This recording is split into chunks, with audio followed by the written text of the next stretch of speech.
Halo Aries, selamat datang atau selamat datang kembali. Seperti biasa, ini adalah reading tanpa batas waktu. Jadi kapanpun kamu nonton adalah waktu terbaik kamu untuk dapat pesan ini. Oke, kita mulai dulu dari tema besarnya. Yang pertama adalah cornucopia.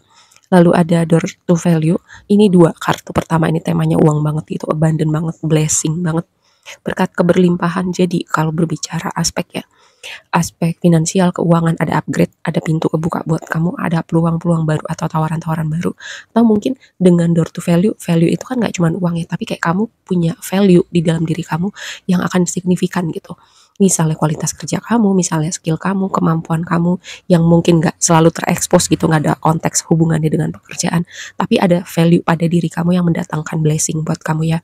Lalu yang berikutnya indecision. Ini kayak energi di persimpangan jalan memilih sesuatu. Aku mendapatkan tema gini, ada seseorang bisa jadi kamu atau orang yang terhubung sama kamu, mereka tuh orang ini tuh dapat inspirasi atau dapat ide atau ingin kayak membuat perbedaan gitu sama hidupnya. Tapi dia tuh kayak bingung mau ngasih tahu ke orang-orang sekitar atau enggak gitu, atau di keep dulu untuk dirinya sendiri ya. Inspirasinya ini, ide-idenya, proyek yang mau dilakukan, dia sedang di persimpangan jalan untuk berbagi gitu. Apakah nanti akan dijudge kayak semacam itu, apakah ini sebuah ide baik untuk berbagi atau nanti ide gue bisa dicuri gitu. Nah, ini ada orang yang seperti itu ya.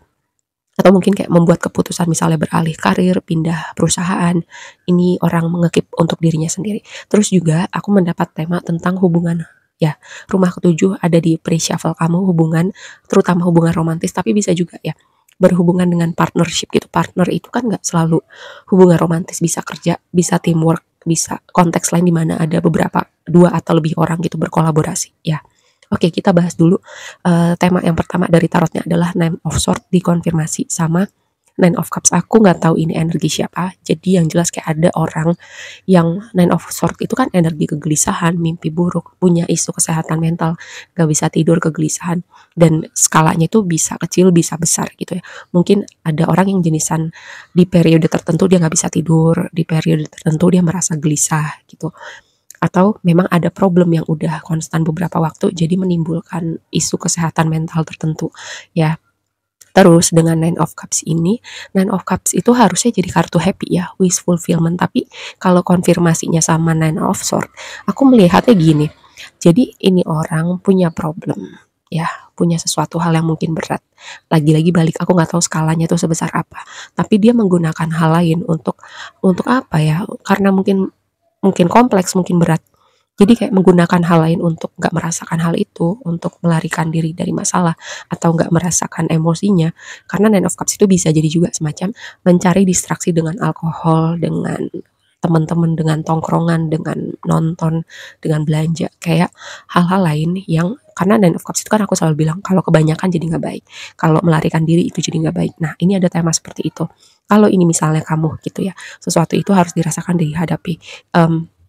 Kayak contoh misalnya aku nggak pernah against alkohol gitu, tapi kalau kebanyakan dan jadinya melarikan diri, itu jadinya um, emosi yang harusnya kamu proses jadi nggak kamu proses seperti itu. Dan kalau misalnya ini ada orang yang di sekitar kamu, entah kamu tahu atau enggak, kamu cuman apa ya, kayak kamu, kalau dia cerita kamu bisa support secara emosional gitu, tapi kalau dia nggak cerita kamu cuman bisa kirim doa ya. Halo, aku mau promosi. Aku punya merchandise sekarang, tema astrologi dan law of attraction. Untuk link produk ada di deskripsi di bawah dan juga ada di profile. Sekian dulu promosinya, lanjut ke reading. Terus, ini ada Tower sama ada Page of Cups. Karena Tower ini posisinya ada di blessingnya, biasanya ngagetin kan. Tapi ngagetin dalam artian gini, Page of Cups itu komunikasi. Ngagetin komunikasi yang bikin kamu happy. Ya, terus juga ada komunikasi tidak terduga, misalnya konfirmasi dari perusahaan, konfirmasi untuk proyek bisnis baru, kolaborasi baru. Terus bisa jadi juga kayak kamu tuh dapat inspirasi, kayak tema dapat inspirasi untuk melakukan sesuatu yang berbeda, untuk kayak bikin momen terobosan. Dan sebagian lagi gini, ini konfirmasi atau kabar yang bikin kamu happy karena memang kamu tuh mengerjakan sesuatu selama ini yang berhubungan dengan, karena Page of Cups itu kan energi imajinasi, kreativitas. Tadi ada proses inspirasinya terlebih dahulu, terus kamu inspirasi itu kamu aplikasikan. Terus ada juga misalnya kamu punya kayak proyek kreatif gitu, terus tiba-tiba itu jadi sesuatu gitu. Makanya ini vibe-nya tuh bikin happy, ngagetin tapi bikin happy, tidak terduga tapi bikin happy. Dan skenario lainnya adalah bisa jadi komunikasi atau permintaan maaf gitu, atau perdamaian dari orang-orang yang kamu nggak duga ya. Lalu yang berikutnya adalah Six of Wands. Jadi tantangan kamu dikonfirmasi sama Two of Wands. Itu kan lagi-lagi tentang di persimpangan jalan gitu. Tentang sesuatu hal ada tema di persimpangan jalan. Kayak mungkin ya, entah kamu entah siapa gitu. Kayak orang ini sangat mempertimbangkan gitu. Atau mendengarkan. Atau pendapat orang lain tuh seseorang yang signifikan di hidup itu sangat penting. Jadinya kayak maju mundur gitu. Dikasih tahu nggak ya, diinfo nggak ya, dikabarin nggak ya, seperti itu. Dan ini sesuatu tema yang mungkin kamu perlu aware gitu ya sekitaran kamu nonton reading ini. Atau bisa jadi juga gini, karena perbedaan apa ya, pandangan hidup aja sih dengan anggota keluarga misalnya. Contoh gini, contoh kamu misalnya ikut kontes nyanyi, ini contoh aja ya paling gampang, tapi keluarga kamu itu bukan keluarga seniman, atau keluarga kamu kayak berpikir seni itu apa sih, bukan sesuatu yang perlu diseriusin, hobi aja gitu, kompetisinya sulit bla bla bla bla bla, seperti itu ya. Makanya tadi tuh ada kayak tema disimpan untuk sendiri dulu atau didiskusikan, atau gini, ada juga tema kayak kamu nggak merasa nggak enak gitu dengan orang-orang tertentu, dengan apa hal yang kamu capai atau inovasi apa yang kamu mau lakukan sama hidup kamu. Oke, lalu yang berikutnya Four of Swords sama Ten of Wands di waktu yang akan datang.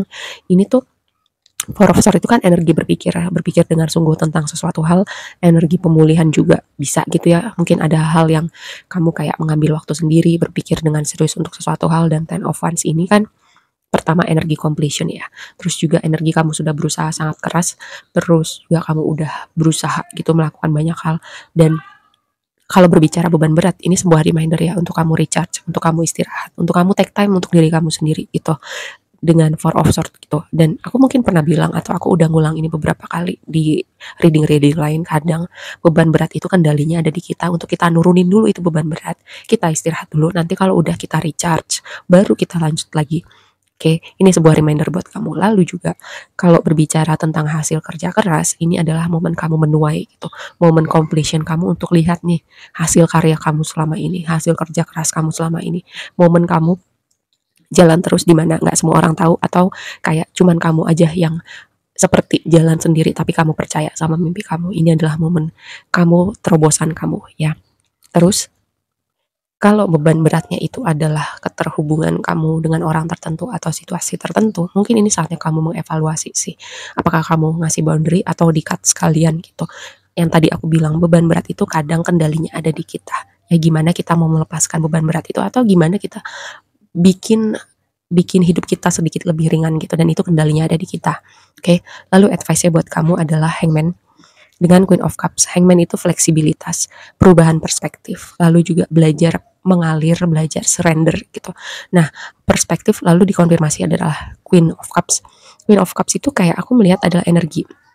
Gini ya, energi kamu ini berhubungan tadi. Kamu memprioritaskan diri kamu dulu, merawat diri kamu dulu gitu. Terus juga dengarkan hati kamu bicara apa gitu ya. Tentang mungkin tadi berhubungan dengan hal-hal yang ingin kamu komunikasikan atau enggak. Kalau rasa di hati kamu belum atau enggak, itu ya udah jangan dipaksa hanya karena enggak enak gitu. Karena kamu mungkin mempertimbangkan pendapat orang tertentu atau penilaian orang tertentu atau dijudge atau apalah gitu. Oke. Terus juga ada suatu pesan tentang intuisi ya, karena Queen of Cups itu energi yang paling intuitif setelah High Priestess. Lalu juga Hangman itu kan energi kayak pencerahan gitu ya, melihat dari perspektif lain atau tiba-tiba kayak aha momen. Tadi di awal juga aku udah sempat bahas tentang kayak momen inspirasi, momen pencerahan, tiba-tiba dapat ide kreatif. Nah, ini waktunya kamu diapain nih ide ini, atau kalau memang selama ini udah berjalan bagus gitu. Cuman selanjutnya adalah untuk kamu yang baru mendapat ide, atau kayak tiba-tiba kamu mendapat momen pencerahan, aha momen, tiba-tiba paham sesuatu, kayak kamu lagi apa ya, perseptif banget nih untuk semesta berbicara sama kamu. Tinggal gimana kamu aplikasikan, kamu dengerin atau enggak gitu. Atau kamu apa ya, bermain di zona aman aja gitu.